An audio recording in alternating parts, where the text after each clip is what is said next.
The chairs were still warm. Just days earlier, those same seats at Hard Rock Stadium were packed with Philippine flags, filled with fans who had flown thousands of miles to be there, and they made sure everyone knew it. But on March 24th, 2026, after Eala exited the Miami Open, the energy walked out with her. What she posted just 48 hours after that 6-0, 6-2 loss turned the defeat into the clearest proof yet of something special, the Eala effect.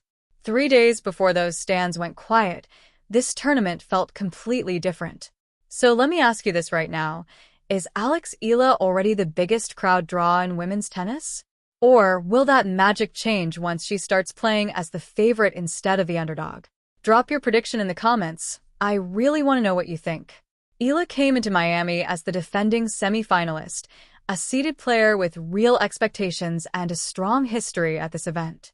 She powered through her first 2 matches with total control, a solid win over Laura Siegemund, followed by a dominant 6-3, 7-6, 6-2 victory against Magda Linette.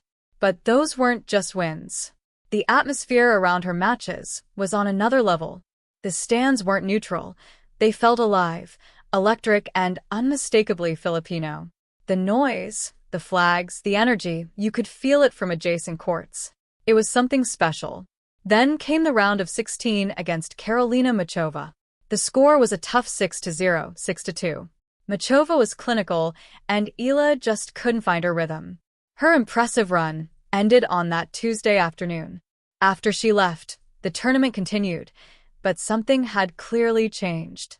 Fans who had been there from the very first round started noticing it immediately. More empty seats, quieter grounds, and a noticeable drop in the overall atmosphere. Filipino media outlets and fan accounts on X and Facebook called it out directly. When Eala left, the soul of the tournament left with her. There were no official statements from the Miami Open or the WTA about attendance, but they didn't need any. The footage, the side-by-side comparisons, and the flood of fan commentary said everything. And here's the thing, this wasn't the first time. Just 3 weeks earlier at Indian Wells, the exact same thing happened. Eala in the draw meant packed stands and incredible energy. The moment she was eliminated, the crowds thinned dramatically. Reports claimed nearly 58,000 fans disappeared from later sessions. The headlines, the videos, the reactions, they were all there. Miami didn't invent the Eala effect. It simply confirmed it's real, and it's not going away. Her win over Linette was a masterclass in composure, but honestly, the score almost felt secondary. The real story was the stands, packed beyond what you'd expect at that stage of a hard-court tournament. Flags waving, noise spilling over to other courts, and social media clips going viral within hours. Then Tuesday came. Muchova won. And by Saturday, the grounds told a completely different story, one that fans and local outlets documented in real time. The pattern is now impossible to ignore. Indian Wells 2026. Eala on court, stands packed, energy through the roof. Eala out, massive drop in attendance, atmosphere gone. Miami 2026. Same thing. Full stands for Siegemund and Linette. Noticeably thinner crowds once she was eliminated. 2 massive American hardcourt events, just 45 days apart. Same story, same visible aftermath. The Eala effect isn't based on one tournament. It's a repeating pattern backed by 2 of the biggest events in tennis. Think about what that means for tournament organizers. You watch the energy shift the second one specific player leaves the draw. You see the footage, you feel the change in the air, and you realize one player was carrying a disproportionate amount of the excitement. The fans who noticed it first deserve all the credit. They were the ones who booked flights before the draw even came out. They turned ordinary tennis courts in South Florida into something unforgettable, a celebration of one player that no one could ignore. They didn't just make noise. They created proof. And then, just 48 hours after that heavy 6-0, 6-2 defeat, the kind of loss that usually leaves players giving short, guarded answers, Eala did something beautiful. She posted directly to Miami. I can confirm Miami is still the best. I'll always have a special place in my heart for this tournament. That wasn't PR talk. That was genuine. She felt the love from those stands and sent it right back. The Eala effect clearly works both ways.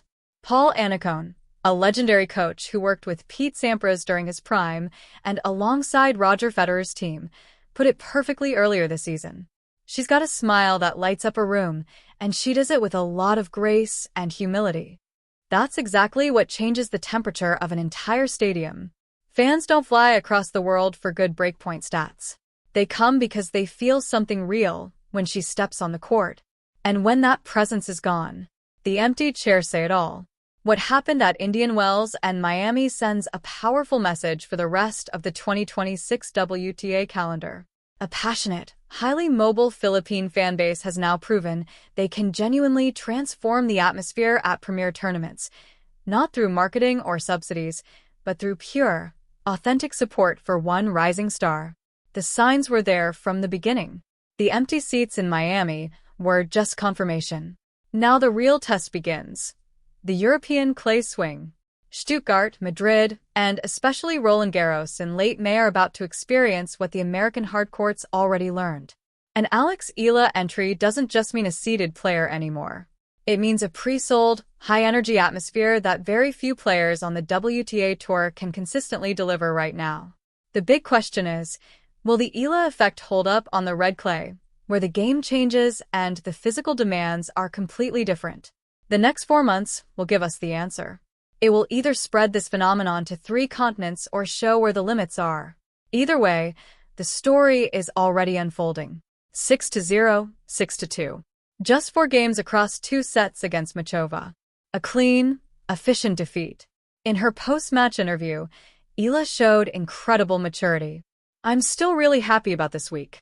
After a great win, I'm not all that good. And after a bad loss, I'm not all that bad. I have to look at it very objectively." Then, 48 hours later, she was publicly declaring her love for Miami. The scoreline was real, but so was everything else.